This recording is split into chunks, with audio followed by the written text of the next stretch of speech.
Alors, bonjour à tous les utilisateurs de Sweetlight.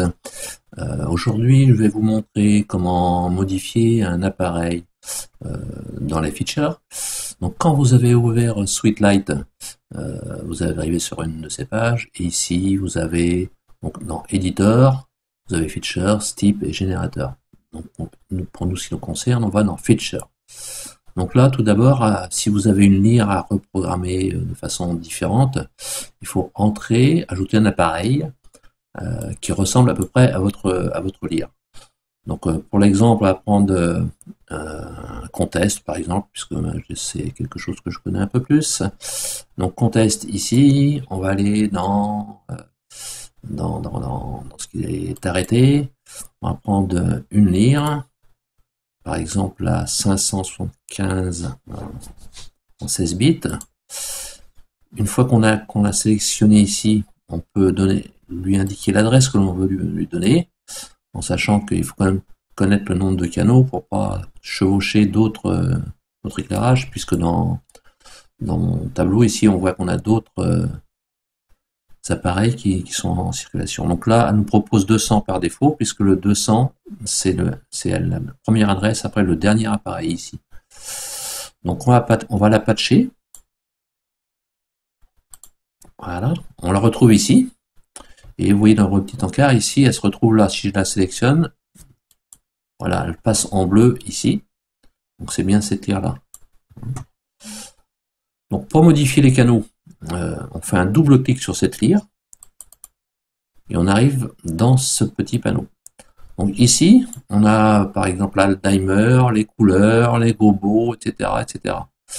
Donc quand on veut modifier quelque chose, ici par exemple, supposons que le timer ne soit pas à la bonne place, que vous voulez le mettre en position numéro 5. Donc vous le sélectionnez, et ici, vous pouvez le descendre, vous le remontez après s'il est plus bas, et le mettre en position 5.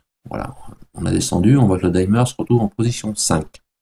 Donc ça c'est OK. Là on voit qu'on a différents niveaux.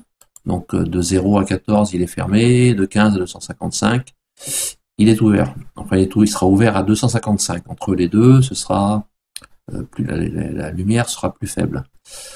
Autrement, si vous voulez changer les gobos, ici si on sélectionne gobo, on voit qu'ici on a la partie ouverte, un gobo qui correspond au contest GM 001, etc., etc. Donc si vous voulez changer un de ces gobos, parce qu'il ne correspondrait pas à votre lyre, donc vous avez d'abord sélectionné gobo, vous venez sur le gobo que vous voulez changer. Vous faites un double clic dessus, et là vous tombez sur une nouvelle page. Vous avez ici le Miscellaneous, donc ça c'est pour ce qui bouge, donc ça c'est pas ce qu'il nous faut. Vous avez plusieurs choses ici, en métal complexe, en métal basique, les glaces, le métal basique et le métal complexe. Donc là, si vous trouvez ici le gobo qui vous convient, vous pouvez le changer en le sélectionnant. On va prendre celui-ci pour l'exemple. On fait ça. Une fois qu'on l'a validé, vous pouvez aussi changer le niveau. Si par exemple le vôtre commence au numéro 12 et qu'il finit au 15, vous changez ici. Et vous le fermez. Donc on voit qu'ici il a changé, que c'est bien du 12 au 15. Et vous faites ça pour tous les gobos que vous avez besoin de changer. Et ensuite, même chose pour tous les autres canaux. Si vous voulez changer des choses, vous procédez de la même façon. Hein, le shutter, etc. Vous pouvez changer les plages des canaux. Là, c'est de 32 à 63, par exemple. Vous pouvez la mettre de 30 à 65, etc., etc. Donc, une fois que vous avez modifié vos canaux, vous faites enregistrer. Alors, si vous n'enregistrez pas, bien sûr, il va y avoir un petit souci parce que ça va pas être pris en compte. Et une chose aussi qui est assez relativement importante, c'est qu'ici, là, vous avez la puissance. Donc, avant de l'enregistrer, vous pouvez, si vous avez du 250 watts, du 60 watts, 175, 700. En l'occurrence, ici, normalement, c'est une 575 watts. Donc, normalement, elle devrait être en 575, donc on va la mettre comme ça. L'angle du faisceau, si vous avez un 12 degrés, un 16 degrés, etc. L'amplitude du pan et du tilt. Tout ça, vous pouvez le changer aussi. Ensuite, vous enregistrez. Et voilà, c'est terminé. Vous pouvez fermer votre panneau. Donc, une chose quand même qui va être importante, c'est qu'elle est ici. On va aller dans Step, tout ce qui est génération de canaux. Et là, vous avez tous vos canaux en bas. Et vous allez retrouver votre lire à 575 qu'on vient de créer. Et c'est bien à partir du canot. On va le remettre comme ça. Ou plutôt comme ça. Et vous voyez qu'il y a le démarrin ici. Mais non, en fin de compte, vous savez, vous l'avez mis à 200. Le démarrin, parce que elle a 18 canaux. Donc elle démarre du canal numéro 1, canal numéro 18 pour cette lire. Mais elle est en adressage 200.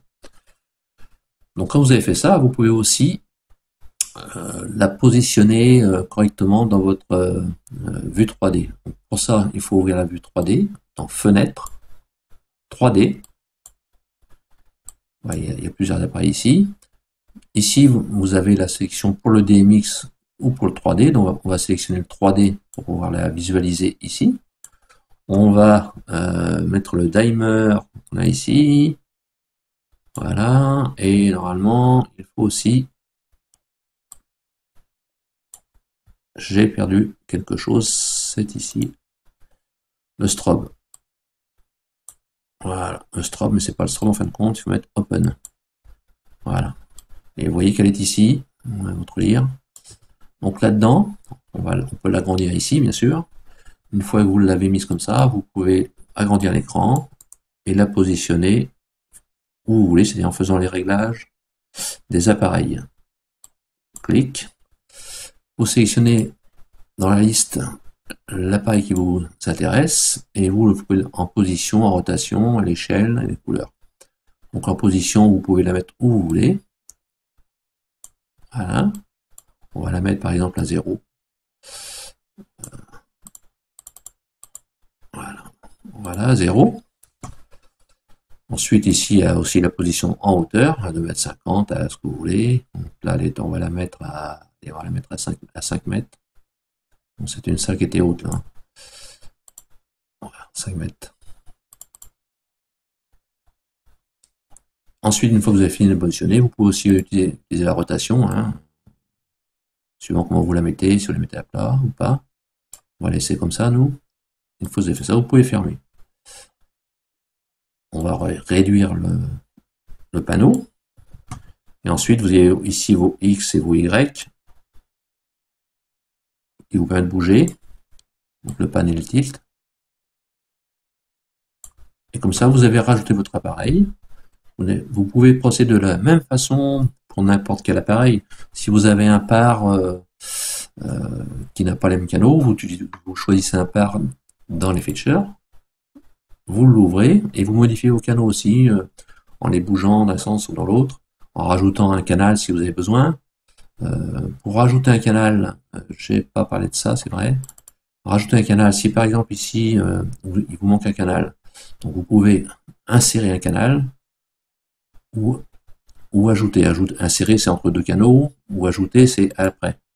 Donc là après, une fois que vous l'avez ajouté, vous double-cliquez dessus et vous lui donnez la fonction qu'il a. Ici par exemple c'est le Z, ça on va prendre quelque chose de plus parlant. On va prendre une route gobo numéro 2 et vous validez. Et voilà, ça s'appelle la route gobo numéro 2. Ensuite, ici, vous devrez ajouter des niveaux pour rajouter tous vos gobos. Donc voilà, en espérant que ce petit tuto vous a convenu et que vous puissiez travailler plus facilement avec Sweetlight. Merci à vous et bonne soirée, bonne journée.